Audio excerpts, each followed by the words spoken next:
Welcome back to the Growth Lounge, everyone, for another deep dive Hi, everyone. into a fascinating topic, and one that you all specifically requested.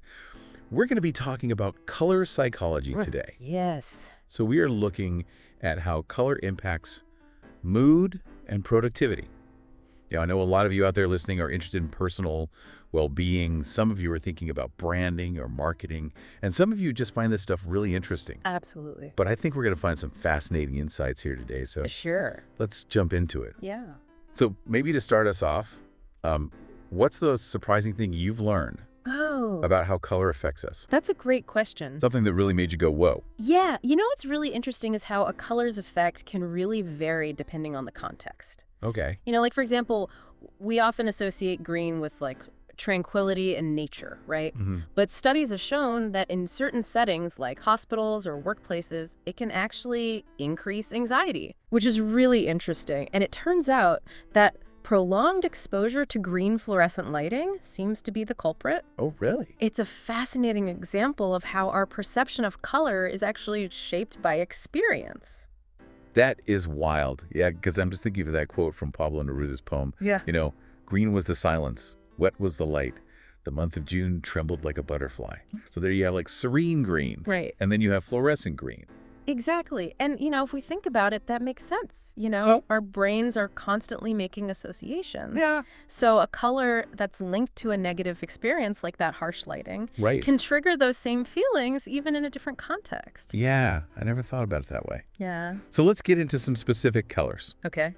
I know you've been looking at the research. What about blue? Yeah. It seems to be a popular choice for bedrooms and offices. For sure.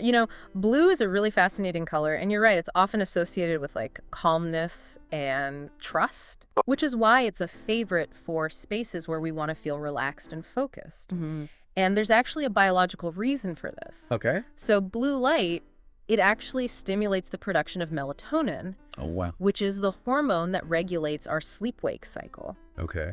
So surrounding yourself with blue can literally be a cue to your body to wind down. So it's not just cultural. It's like a physiological response happening. Exactly. So I'm aiming for like a super chill workspace.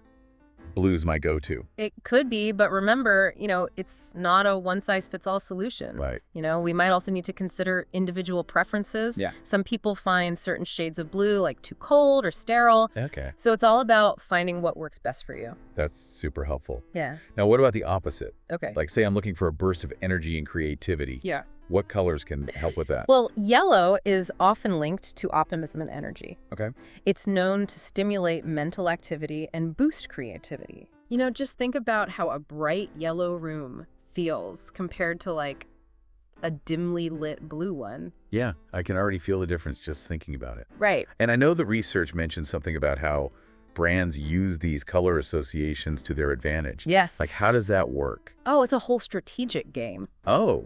For instance, like fast food chains often use red and yellow in their branding. Oh, interesting. Red, as we know, increases heart rate, creates a sense of urgency, Right. while yellow is associated with happiness and optimism. Okay. So it's a pretty potent combo that's designed to make you feel hungry, excited, and ready to order. Oh, wow. Yeah. Makes you wonder what other subconscious cues we're picking up on every day. Definitely. Thinking about our own homes or offices. What are some simple ways we can use color intentionally? Yeah. Like even without like a major makeover? Yeah, even small changes can make a big impact, Okay. So you could add a splash of yellow to your desk to provide a boost of energy when you need it. Or incorporate blue accents in your bedroom to create a more restful environment. All right. It's all about paying attention to how different colors make you feel. Right. And experiment to find what works best for you.